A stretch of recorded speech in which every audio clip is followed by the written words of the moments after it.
ഇന്ന് ഞാനേ ടൗണിൽ പോയപ്പം 2-3 സാധനങ്ങൾ മേടിച്ചു. അതൊന്ന് കാണിക്കാമെന്ന് വിചാരിച്ചു.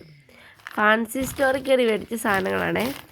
ഈ തലയിലിടുന്ന ഒരു ബണ്ണ്, നല്ല നിറച്ച് മുത്തൊക്കെ വെച്ചിട്ടുള്ള, കാണാൻ നല്ല രസം ഉണ്ടായിട്ട് മേടിച്ചതാണ്. 40 രൂപയാണ്. 40 രൂപ ആവുമെന്നൊന്നും അതിനൊരു വില മതിപ്പൊന്നും തോന്നുന്നില്ല. പക്ഷേങ്കിലും 40 രൂപ ആവുമായിരിക്കും. നിറച്ച് മുത്തൊക്കെ ഉണ്ടല്ലോ, കാണാനൊക്കെ കൊള്ളാം. പിന്നെ ഞാനങ്ങ് മേടിച്ചത് കണ്ടങ്ങ് ഇഷ്ടപ്പെട്ടപ്പോൾ നമുക്ക് പോണിറ്റെയിലൊക്കെ കെട്ടാമെന്ന് വിചാരിച്ച് അങ്ങനെ അങ്ങ് മേടിച്ചതാണ്. പിന്നെ ഈ സിന്ദൂരത്തിൻ്റെ സ്റ്റിക്ക് മേടിക്കാൻ പോയതായിരുന്നു. സ്റ്റിക്ക് അവിടെ ഇല്ലായിരുന്നു.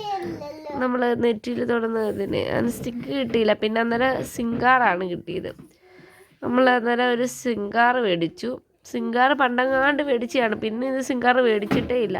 പണ്ട് സ്കൂളിൽ പഠിക്കുമ്പോൾ പൊട്ട് കുത്താനൊക്കെ മേടിച്ചിട്ടുണ്ട്, പിന്നെ മേടിച്ചിട്ടില്ല. അപ്പം പിന്നെ ഒരു സിംഗാർ മേടിക്കാമെന്ന് വിചാരിച്ചു. 20 രൂപയുള്ളായിരുന്നു സിംഗാറിന് കേട്ടോ. അവിടെ ഓഫറൊക്കെ ഉണ്ടായിട്ട് അതിന് 18 രൂപയ്ക്കാണ് കിട്ടിയത്.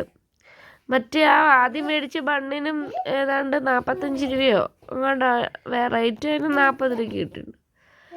പിന്നെ ഞാനിത് രണ്ടും മേടിച്ച് കഴിഞ്ഞപ്പോൾ ഈ തലയിൽ കുത്തുന്ന ഒരു ചെറിയ ക്ലിപ്പും കൂടെ മേടിക്കാമെന്ന് വിചാരിച്ചു കേട്ടോ. അങ്ങനെ ഞാൻ ആ ഒരു ചെറിയ ക്ലിപ്പും കൂടെ മേടിച്ചു. ഇതിന് രണ്ടിനും വലിയ റേറ്റായിട്ട് തോന്നിയില്ല. പക്ഷേ ഞാൻ മേടിച്ച ആ ഒരു ക്ലിപ്പ് അതിന് ചെറിയൊരു ക്ലിപ്പായിരുന്നു കേട്ടോ. അതിന് ഒരു 25 രൂപയായിരുന്നെന്ന് തോന്നുന്നു ആ ഒരു ക്ലിപ്പിന്. നല്ല മെറ്റലിൻ്റെ ക്ലിപ്പായതുകൊണ്ടായിരിക്കും, നല്ല സ്ട്രോങ് ആയിട്ടിരിക്കുന്ന ക്ലിപ്പാണ്. അതിന് ആ ഒരു ചെറിയ ക്ലിപ്പിന് 25 രൂപയായിരുന്നു. അതിന് ആ ഒരു ഗോൾഡ് കളറൊക്കെ ഉണ്ട്. കണ്ടിട്ട് ആ കളറൊന്നും ഇളകി പോകുന്നില്ലെന്ന് വിചാരിക്കുന്നു. ഇതിന് 25 രൂപ. ഇതിൻ്റെ ഒരു കുറച്ചുകൂടെ വലുതൊരെണ്ണം ഉണ്ടായിരുന്നു, അതിന് 30 രൂപയായിരുന്നു.